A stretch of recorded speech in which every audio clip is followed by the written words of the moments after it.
Bom dia, queridos casais. Nós estamos aqui nessa comunhão, recebendo a palavra do Senhor, uma palavra para os casais para esses últimos dias. Ontem nós vimos qual a realidade espiritual desses últimos dias. A palavra nos diz que vivemos tempos difíceis, tempos perigosos. Perigosos para a nossa vida espiritual, perigosos para o nosso casamento. Mas, louvado seja o Senhor, porque a palavra de Deus não somente expõe a situação, mas também nos dá o caminho. Nos mostra que no meio de toda essa situação, nós temos a palavra de Deus que opera em nós, que nos aperfeiçoa e também que nos capacita. Nós vimos que a palavra de Deus, que as Sagradas Escrituras, tem como função nos ensinar, nos educar, nos repreender, nos corrigir, visando algo, visando com que cada um de nós se torne um homem de Deus. Que seja perfeito. Isso quer dizer, a palavra de Deus trabalha no nosso ser, naquilo que nós somos. Não somente trabalha em nosso ser, naquilo que somos, também nos capacita, nos equipando para fazermos toda boa obra. Vimos também que é importante nós nos abrirmos para recebermos a palavra de Deus de uma maneira adequada. Porque a palavra de Deus é viva e eficaz. Se é viva, produz vida em mim. Se é eficaz, transforma o meu ser.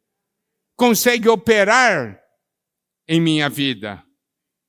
Vimos também que a palavra é cortante. Se nós não permitirmos que a palavra corte o nosso interior, nós sempre seremos os mesmos. Mas se nós permitirmos, haverá transformação. A palavra não somente corta, mas também penetra. E quer penetrar até a parte mais profunda do nosso ser. A palavra também divide o nosso interior, separando o que é de Deus daquilo que não é de Deus. E também, na verdade, a palavra abre todo o nosso ser diante de Deus, porque no versículo 13 do capítulo 4 de Hebreus está escrito: não há criatura que não seja manifesta na sua presença, pelo contrário, todas as coisas estão descobertas e patentes aos olhos daquele a quem temos de prestar contas. O Senhor hoje quer nos curar, quer nos restaurar, quer nos capacitar. Mas para isso, nós precisamos deixar que Ele faça isso. A palavra, quando penetra em nós, abre o nosso ser e opera em nosso ser, dando vida, nos transformando. É isso que nós queremos ou não? Mas como isso é uma comunhão de casais, o nosso foco não é o indivíduo, é o casal. Não adianta simplesmente um ser transformado. Nosso desejo é que o casal seja transformado, que os dois sejam transformados. Os dois têm que permitir que o Senhor atue. Um tem que ajudar o outro. Amós, capítulo 3, versículo 3, diz o seguinte: andarão dois juntos, se não houver entre eles acordo? Andarão dois juntos, se não houver entre eles acordo? Nessa manhã, nós precisamos que o casal faça esse acordo. Nós vamos deixar o Senhor e a sua palavra entrar em nossas vidas. permitir que a palavra opere em nosso ser. Por quê? Porque foi o Senhor que nos juntou. Qual é a nossa condição? Nós todos passamos pela pandemia. Foram tempos difíceis, né? Quando a pandemia chegou, ninguém sabia se conseguiria estar vivo até o final. E muitos entes queridos nossos partiram. Mas nós estamos aqui.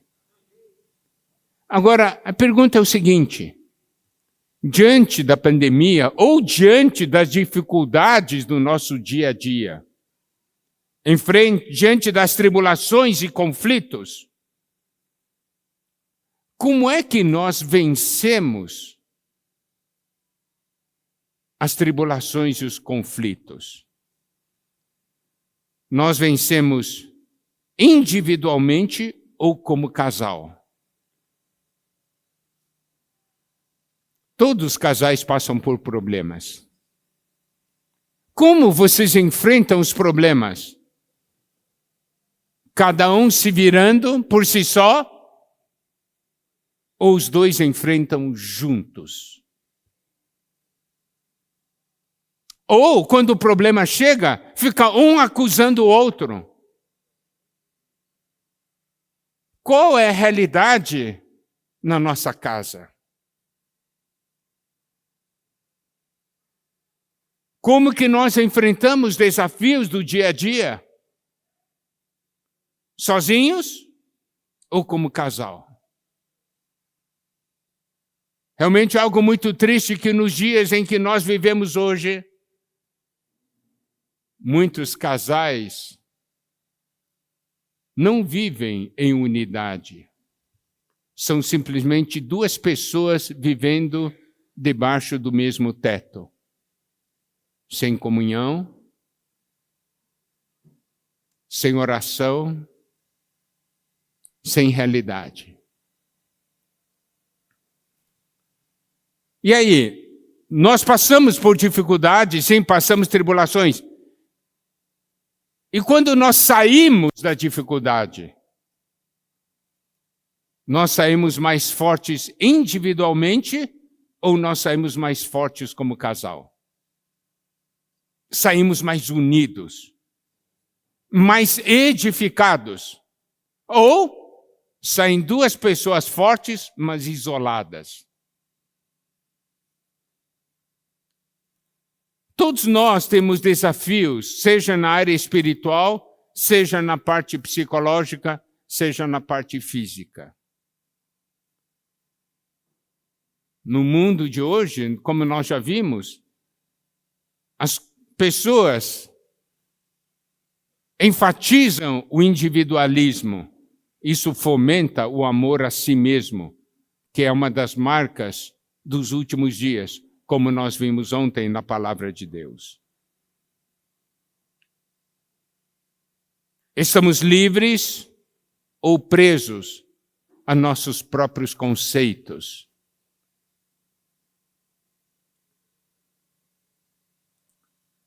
Nós temos aqui um casal, e esse casal, claro, nós temos duas pessoas. Os dois são um ou não? Essa é uma grande pergunta. E há muitos conflitos em várias famílias. Por quê? Porque o casal, cada cônjuge quer ser o centro. Por exemplo, o marido quer ser o centro. Ele quer que a esposa fique em órbita dele. Mas a esposa também quer ser o centro. E quer que o marido fique em órbita dele. Quem deve ser o centro? Essa é a grande pergunta e é a razão de muitas brigas e conflitos hoje nas famílias. O marido quer ser o centro, a esposa quer ser o centro. Mas o que é que a Bíblia nos mostra? A Bíblia nos mostra que Cristo tem que ser o centro. Não é nem o marido nem a esposa, é Cristo que tem que ser o centro. Como que se ajusta o casal? Vocês acreditam que o casal consegue se ajustar entre eles? Esse não é o caminho que a Bíblia nos mostra. O caminho para o ajuste de um casal vem do ajuste de cada um com Cristo. Se o marido está ajustado com Cristo e a esposa está ajustada com Cristo, o marido e a mulher estão ajustados. Porque foram ajustados em Cristo. Eu vou dar como exemplo o nosso corpo humano. Os seus membros precisam conversar entre si para se ajustar? Não. Se cada membro conversar com a cabeça, os membros se ajustam. Esse é o segredo. Se todos nós somos governados pelo Espírito, o marido é governado pelo Espírito, a esposa é governada pelo Espírito, os dois vão brigar? Não. Por quê? Porque o Espírito está governando. Esse princípio está em 1 Coríntios 12. Eu vou ler alguns versículos. Eu gostaria que todos prestassem atenção. 1 Coríntios 12, versículo 4. Ora, os dons são diversos, mas o Espírito é o mesmo. Diversidade de dons deveria ser um grande problema. Por quê? Porque enfatiza a diferença. Mas a diversidade de dons, como no nosso corpo, não é problema. Por quê? Porque o Espírito é o mesmo. É o Espírito que comanda os dons. A diversidade nos serviços ou ministérios, mas o Senhor é o mesmo. Nós somos diferentes, mas quando o Senhor é o mesmo, não há nenhum problema. Está vendo? O que nós precisamos é estar ajustados com o Senhor. Versículo 6, e há diversidade nas realizações, mas o mesmo Deus é quem opera tudo em todos. Se é Deus que opera tudo em todos, tem harmonia. Então, o grande problema está quando nós não estamos perto do Senhor, quando não vivemos no Espírito, quando não vivemos debaixo do governo do Senhor e quando não deixamos Deus realizar tudo em todos. Esse é o ponto.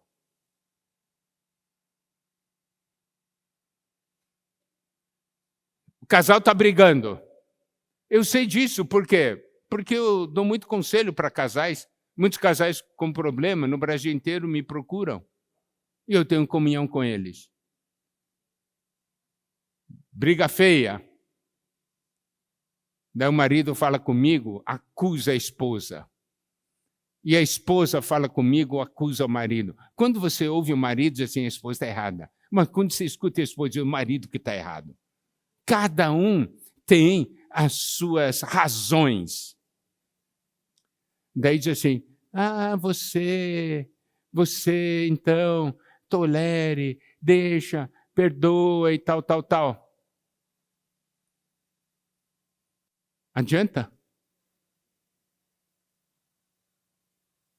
Mas leve cada um à presença de Deus. Deixe a palavra de Deus entrar e operar. Deixe a luz de Deus brilhar. Se o marido vai diante de Deus, a palavra opera, a luz de Deus brilha. E a esposa também. Você não precisa nem pedir. Um pede perdão para o outro.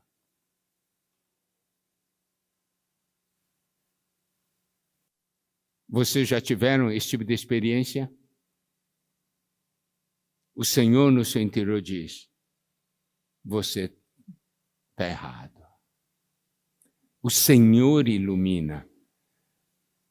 Quando nós conversamos com as pessoas, por exemplo, eu quero convencer o outro que eu estou certo, não é assim? Marido quer me convencer de que ele está certo. A esposa quer me convencer de que ela está certa. Mas quando Deus brilha, Deus mostra que o marido está errado e que a esposa está errada também.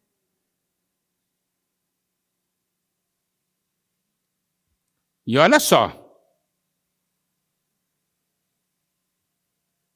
1 Coríntios capítulo 12,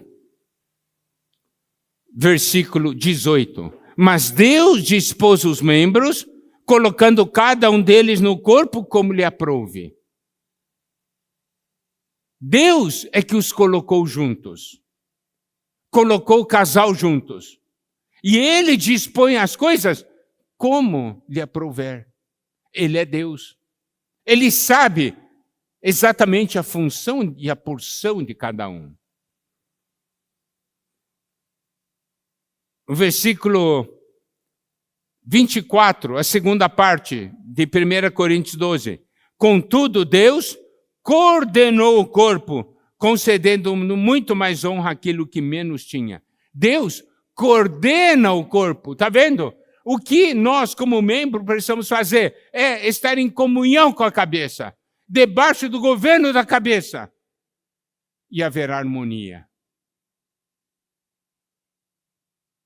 Então, não é nem o marido como centro, nem a esposa como centro, é Cristo como centro. Versículo 25, para que não haja divisão no corpo, para que não haja divisão no casal. Pelo contrário, cooperem os membros com igual cuidado em favor uns dos outros. Está vendo? Quando Deus governa, o que acontece? A cooperação. A esposa coopera com o marido coopera com a esposa. Isso é sinal de que está em comunhão com Deus. Com igual cuidado em favor uns dos outros.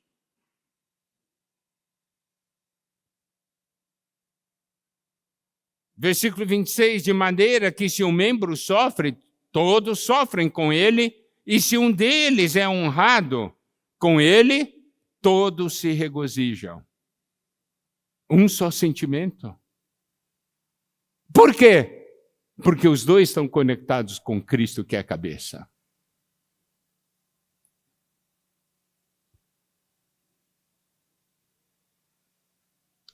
Versículo 27 diz: ora, vós sois corpo de Cristo, individualmente membros deste corpo. Nós podemos ver, esse é o caminho que a palavra de Deus nos mostra. Amém? É os dois estarem conectados com o Senhor. Os dois em comunhão com o Senhor. E aí surge um resultado, que é harmonia e paz. Por isso, nós podemos ver, não é uma questão de conselho humano, é uma questão da pessoa de Deus na vida do casal.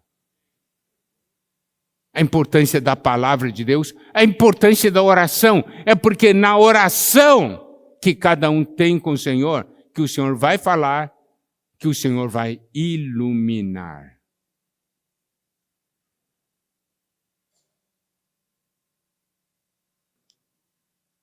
Quando o casal briga, marido procura alguém para conseguir desabafar, né? E fala tudo. E aí, quer mostrar que ele está certo, né? A esposa também. Esse que é o grande problema. Está procurando alguém, algum ser humano, para poder desabafar, quando deveria procurar Deus e falar com Deus. Não é procurar alguém, é procurar Deus. Falar com Deus, orar a Deus. Eu me lembro quando era pequeno, um dia eu briguei com Esdras, nós dois brigamos. E brigamos no soco. Daí minha mãe disse, quando seu pai voltar, eu vou falar para o seu pai. Aquela vez, o irmão Dong estava visitando a gente lá no Rio Grande do Sul. Daí, meu pai e o irmão Dong tinham ido para a fazenda e quando voltaram, daí minha mãe contou ao meu pai, Miguel, eles dois brigaram, se pegaram aí nos tapas aí. Daí o irmão Dong disse assim, vocês dois vem cá, eu vou conversar com vocês. Daí ele perguntou para essas, quem que está errado? O Miguel que está errado. Aí ele perguntou para mim, quem está errado? É o Essa que está errado. Disse, muito bem, eu vou ensinar um segredo para vocês, tá bom? Quando vocês forem brigar, lembre-se bem, quando vocês forem brigar, vocês têm que orar, tá? Senhor, meu irmão está errado, eu vou dar um soco nele, abençoe esse meu soco, para que seja bem forte, né? Faça ele se arrepender, tá bem? Você ora sim. Nós compreendemos. Porque começar a orar, você já não tem mais vontade de dar o soco, compreende?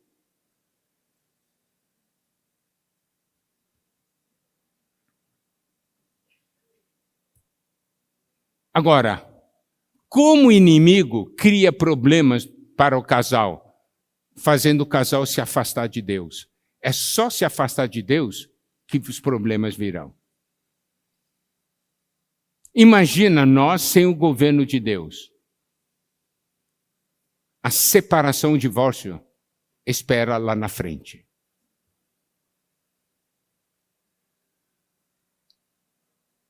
E como o inimigo quer nos afastar de Deus?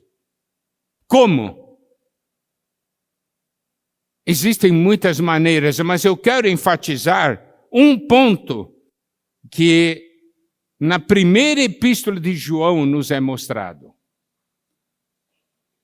Ontem nós vimos sobre como o inimigo nos afasta de Deus, é nos afastando do amor de Deus, não é verdade? Fazendo-nos amar a nós mesmos, fazendo-nos amar as riquezas e fazendo-nos amar os prazeres. Nós vimos ontem em 2 Timóteo capítulo 3. Agora nós iremos para 1 João capítulo 2, versículo 15. Esse versículo diz o seguinte: não ameis o mundo, nem as coisas que há no mundo. Se alguém amar o mundo, o amor do Pai não está nele. Por que o apóstolo João nos diz, não ameis o mundo, nem as coisas que há no mundo? Porque ele vê o perigo do amor no mundo, de amar o mundo. Isso é algo que nos destrói. Nós achamos que amar o mundo não faz mal. O mundo parece que tem tantas coisas boas, mas nós precisamos compreender o que é o mundo. O mundo é um sistema montado por Satanás. E esse sistema montado por Satanás fornece tudo o que você precisa para você não precisar de Deus. Compreende? O mundo é um sistema montado por Satanás para fornecer tudo o que você precisa para você não precisar de Deus. É um sistema que afasta você de Deus. Tudo que sua carne quer, tudo que é para o seu prazer, tudo que você quer, Satanás apresenta o mundo para você. E você olha para o mundo e diz, puxa, tem tanta coisa aqui. Mas essas coisas substituem Deus. E no final do dia, você está longe de Deus. Você passa a amar essas coisas.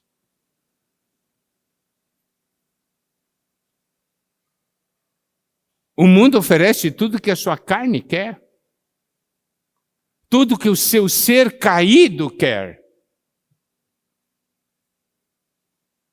É um sistema maligno. Por isso que João diz, para não amar o mundo. Não ameis o mundo, nem as coisas que há no mundo. Se alguém amar o mundo, o amor do Pai não está nele. Isso quer dizer, quando você ama o mundo, o amor de Deus e o amor a Deus desaparece da sua vida.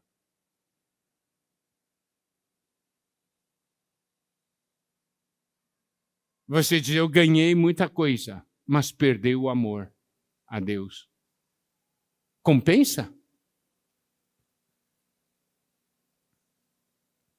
1 João 5,19.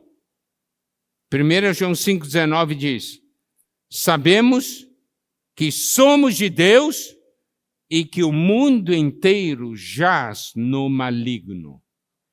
Preste atenção a esse versículo. Creia nesse versículo. Sabemos que somos de Deus. Amém? Nós somos de Deus. Isso precisa ser uma certeza para nós. Nós somos de Deus. Segundo, o mundo inteiro jaz. Essa palavra jaz é para quem? É para morto. Não é? Aqui jaz fulano de tal. É para morto. É para onde está a morte. O mundo inteiro jaz. Isso quer dizer, o mundo inteiro é ligado à morte.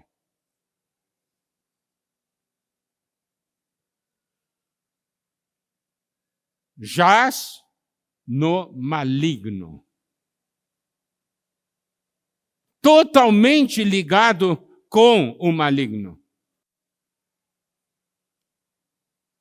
Então, é isso que Deus, o inimigo de Deus quer. Nos fazer amar o mundo. Deus já não é mais importante em nossa vida. Nós queremos as coisas do mundo. Aí começa o nosso fim. Satanás quer que o casal ame o sistema todo. Ou algo que está nesse sistema que é o mundo. Qual é a nossa condição nossa condição hoje, queridos casais? Somos um casal que ama a Deus ou somos um casal que ama o mundo?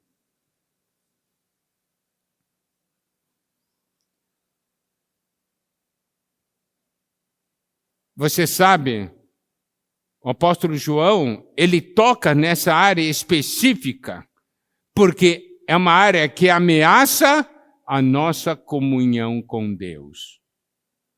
Ameaça nossa comunhão com Deus.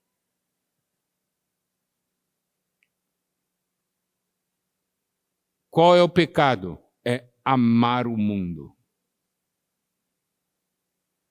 Isso destrói o casal.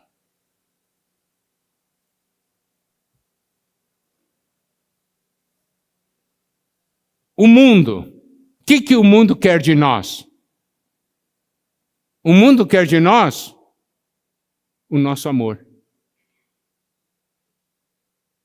O mundo diz para nós, eu quero que você me ame. Deus também diz para nós, eu quero que você me ame.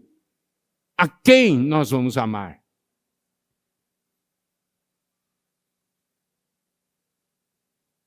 E você sabe como esse amor é expressado?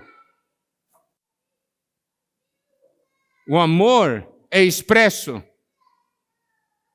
digamos assim, em 3 coisas práticas.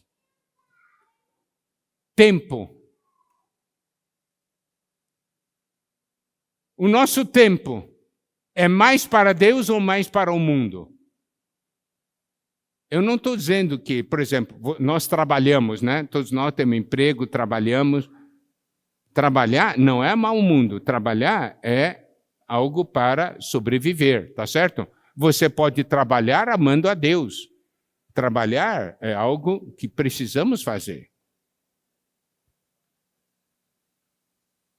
Mas o tempo que você não está trabalhando, você dedica a quê? Então, uma coisa é tempo. Segundo ponto, sua atenção. É assim que se é expressado o amor. Como você gasta o seu tempo e o que chama a sua atenção. Você presta mais atenção às coisas do mundo ou presta mais atenção às coisas de Deus? Ao mundo ou a Deus? Terceiro, as despesas significa em que você gasta o dinheiro. Eu não estou falando do dinheiro de comprar comida, entendeu? Das coisas da nossa manutenção. Eu estou dizendo, o seu dinheiro é para financiar o mundo, é para o mundo ou é para Deus? O mundo usa o seu dinheiro ou Deus usa o seu dinheiro? Então, tempo, atenção e os recursos financeiros. Eu amo a Deus. Quanto tempo você tem para Deus? Quanta atenção tem para Deus? Quanto você gasta em Deus?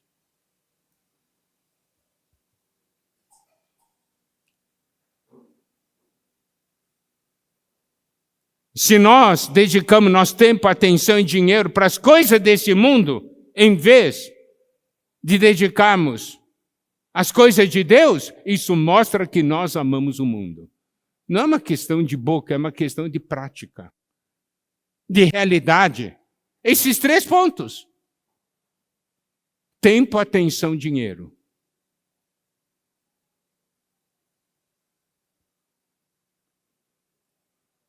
Se você ama o mundo, tem a recompensa do mundo. Se você ama a Deus, tem a recompensa de Deus.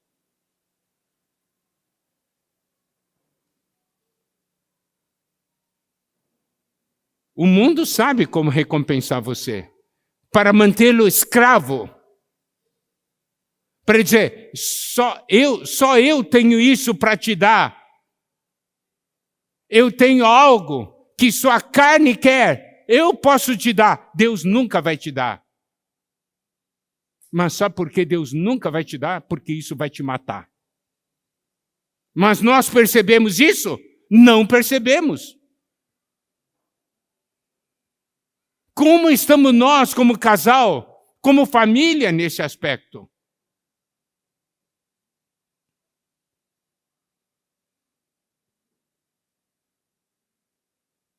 O mundo pode te dar a recompensa, mas essa recompensa do mundo dura só enquanto você viver. Na hora que morrer, desapareceu. Não resta mais nada.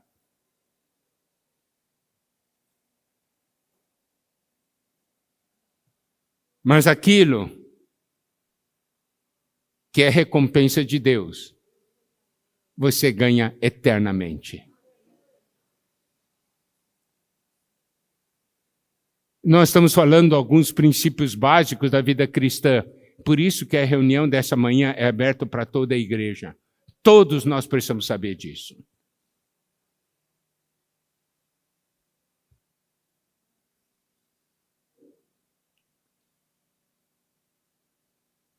Agora,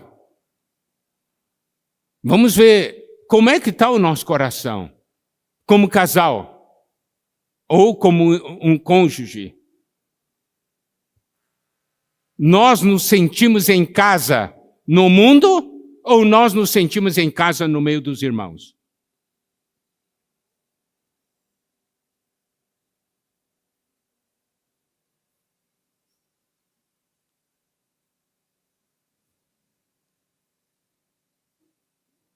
Isso aqui, eu estou levantando por quê? Porque o inimigo facilmente nos engana. Quando estamos entre os irmãos,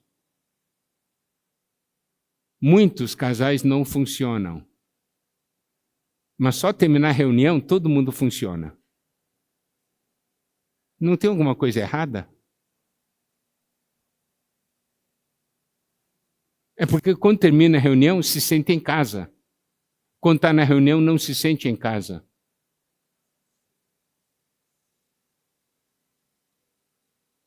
Estou mentindo?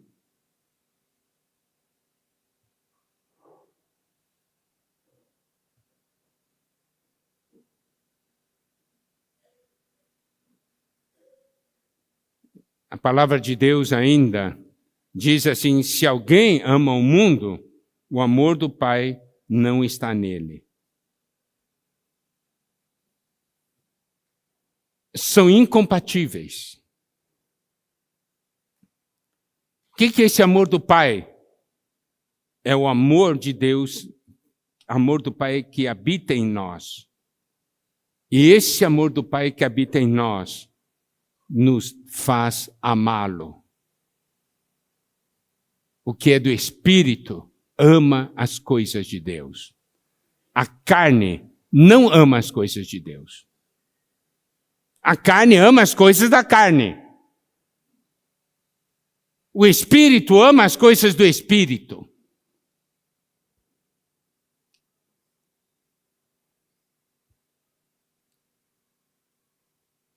Então, amar a Deus vem do amor de Deus por nós. Nós amamos porque Ele nos amou primeiro.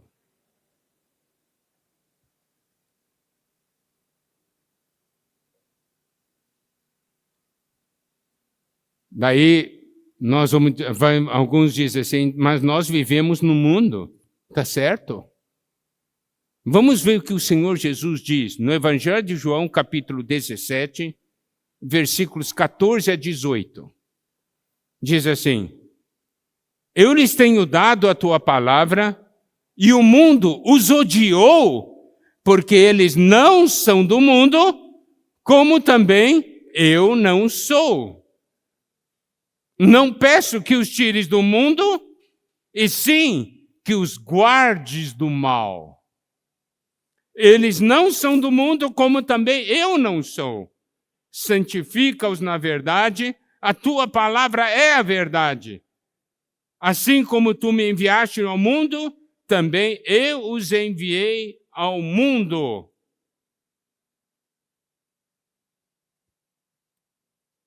Olha só. Quero que os irmãos prestem atenção a esse ponto aqui.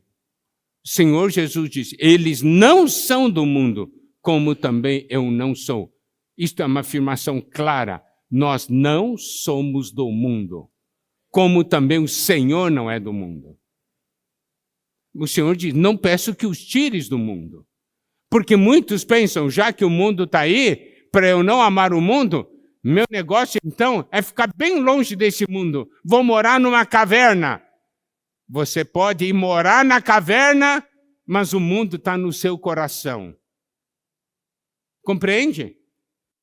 Não é uma questão de estar no mundo. A questão é o seguinte, é que eles não são do mundo, como também eu não sou. Não peço que os tires do mundo, e sim que os guardes do mal. Significa que eles vivam nesse mundo, mas não sejam ganhos por esse mundo, porque eles não são do mundo.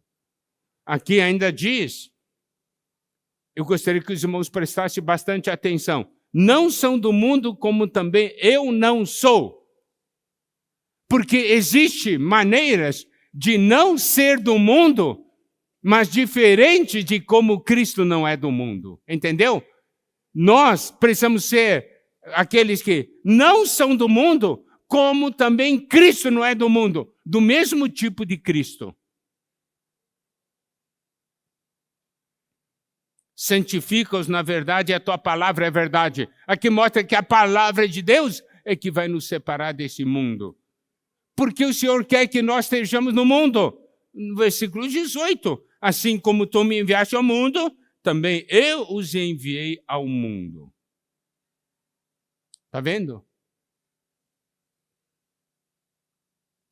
Se nós não estivermos no mundo, como seremos enviados para o mundo? para pregar o evangelho.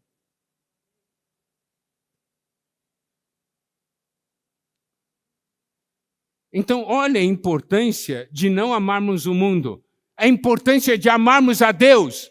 E esse é o segredo do casamento, é amar a Deus. Quer ver? 1 João, capítulo 5, versículo 1.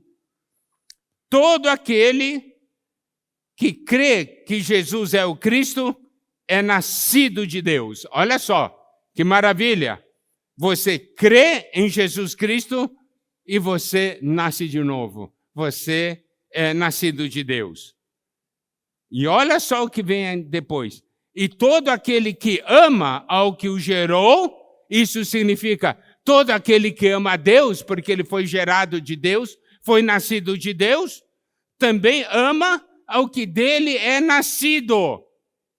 Significa, se eu amo a Deus, eu amo a todos que são nascidos de Deus. Se eu amo a Deus, eu amo o meu cônjuge, porque ele é nascido de Deus.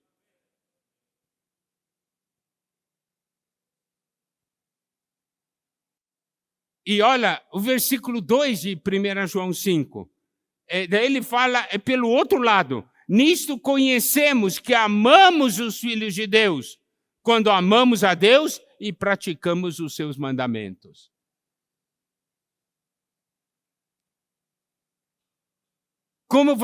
No versículo 1, como você sabe que alguém é nascido de Deus?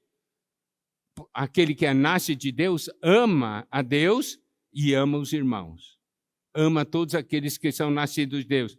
E como é que você sabe que nós amamos os irmãos? Quando amamos a Deus e praticamos a sua palavra, os seus mandamentos. E nós sabemos essa palavra que é ágape. Queridos casais, cônjuges, eu quero fazer a seguinte pergunta. Você quer que o seu cônjuge ame você com amor incondicional ou amor condicional? Com amor humano ou com amor divino?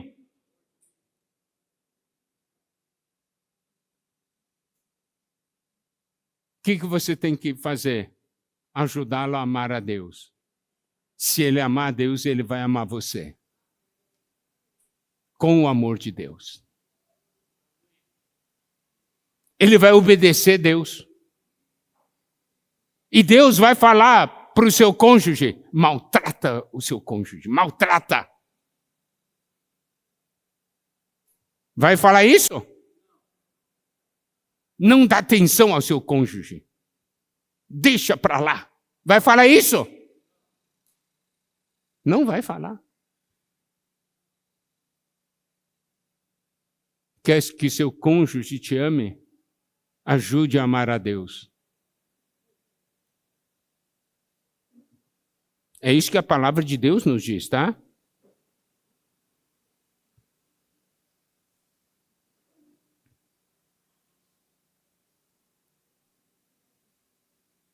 Esse mundo está aí. Terrível, como nós vimos ontem. 1 João, capítulo 5, versículo 4. Porque todo que é nascido de Deus vence o mundo. E esta é a vitória que vence o mundo, a nossa fé. Nós, como casal, queremos vencer o mundo? Então temos que viver por meio da vida divina que há em nós. Temos que amar a Deus.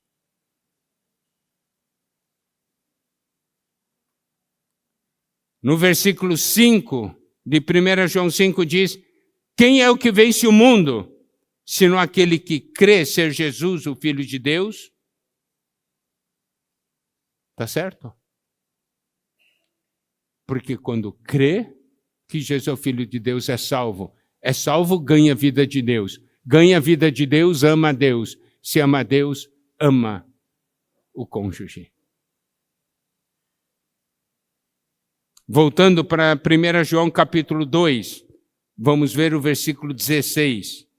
Diz assim: porque tudo que há no mundo, a concupiscência da carne, a concupiscência dos olhos e a soberba da vida não procede do Pai, mas do mundo. Aqui nos mostram 3 coisas. Concupiscência da carne é o que a sua carne quer. A concupiscência dos olhos é aquilo que seus olhos veem e você quer ganhar. Isso é o que a sua alma quer. E a soberba da vida é a vanglória da vida. O orgulho, a ostentação de ter algo nesse mundo.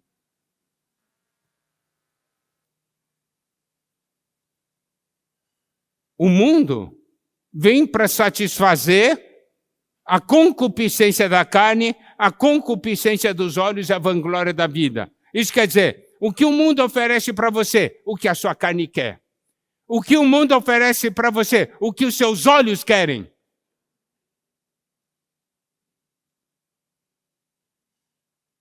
Amadas irmãs, quando você vai num shopping, você olha, claro, você olha e diz, eu queria isso aqui, eu quero isso, só que eu não tenho jeito, não tenho dinheiro, não posso comprar, né? Então fica só no desejo, mas que os olhos querem, entendeu? Eu quero isso, quero isso. Irmãos gostam de outras coisas, olha, é coisa eletrônica, coisa de carro, olha assim, se eu tivesse um e tal. E a soberba da vida, a ostentação, a questão de eu tenho algo que os outros não têm, que os outros desejam. Isso é soberba da vida. Adianta? Não adianta nada. Você sabe, foi aí que Eva caiu. Nós temos os 3 pontos aqui, ó. Gênesis capítulo 3, versículo 6. Vendo a mulher que era boa, que a árvore era boa para se comer, tá? Concupiscência da carne.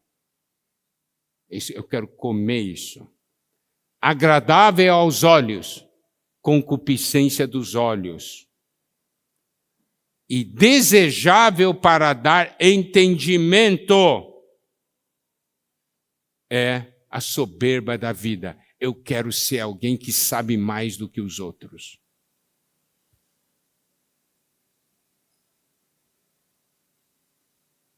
A soberba da vida. E aqui diz claramente, a concupiscência, tudo que há no mundo, concupiscência da carne, concupiscência dos olhos, a soberba da vida, não procede do Pai. Isso quer dizer, não é algo que o Pai quer dar a nós. Por quê? Porque faz mal. Porque faz mal. Foi aí que a serpente enganou Eva.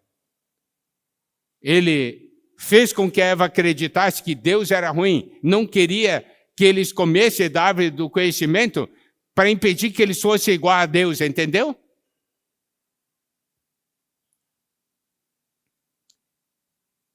A propaganda, na verdade, trabalha exatamente nessa área, nesses 3 pontos.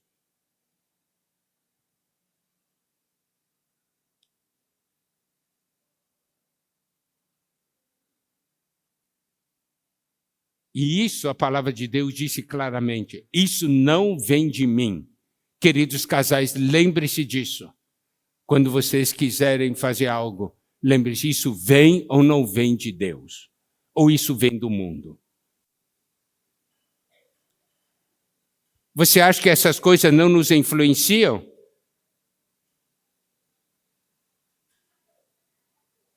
O que é...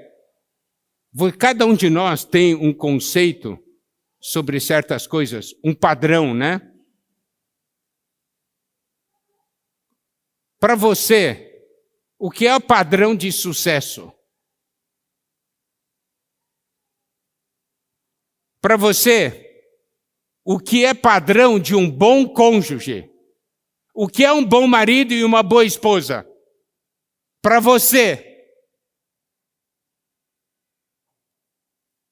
essas ideias e conceitos que você tem de o que é um bom marido, o que é uma boa esposa, vem do mundo ou vem de Deus?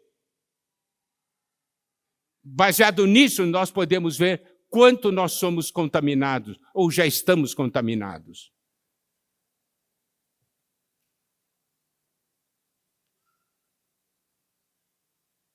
Para você, querido casal, qual é que é padrão de espiritualidade? O que é um casal espiritual para vocês? Romanos 12:2 diz: não vos conformeis com esse século, mas transformai-vos pela renovação da vossa mente, para que experimenteis qual seja a boa, agradável e perfeita vontade de Deus. Não vos conformeis com esse século. Não deixe esse mundo conformá-los. Deus não quer que nós tomemos a forma desse mundo. Não queremos ser um casal que tem a forma desse mundo.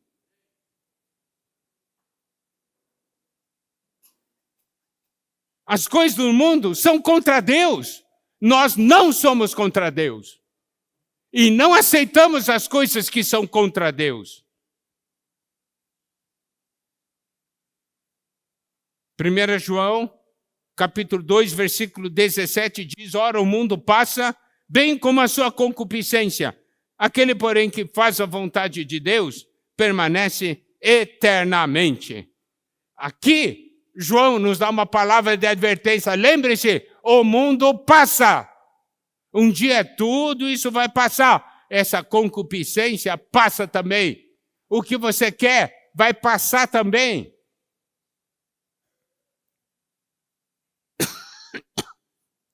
Nós podemos ver um exemplo disso é Ló, em Gênesis. Ele andava com Abraão, depois ele foi para o mundo. Ele passou a amar o mundo. Ele ganhou status, influência, riqueza, conforto. E num instante, tudo se foi.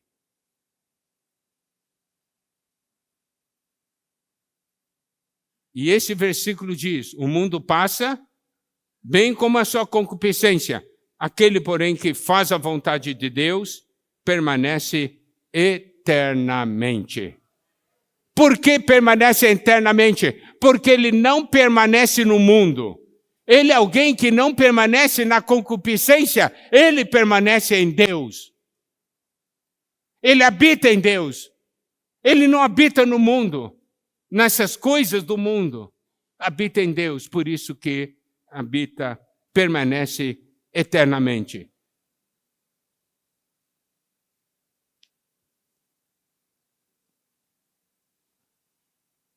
Amados casais, o desejo de Deus para nós é que nós sejamos um casal que faz a vontade de Deus, um casal que permanece eternamente. Que Deus nos abençoe. Amém? Nossa palavra fica por aqui.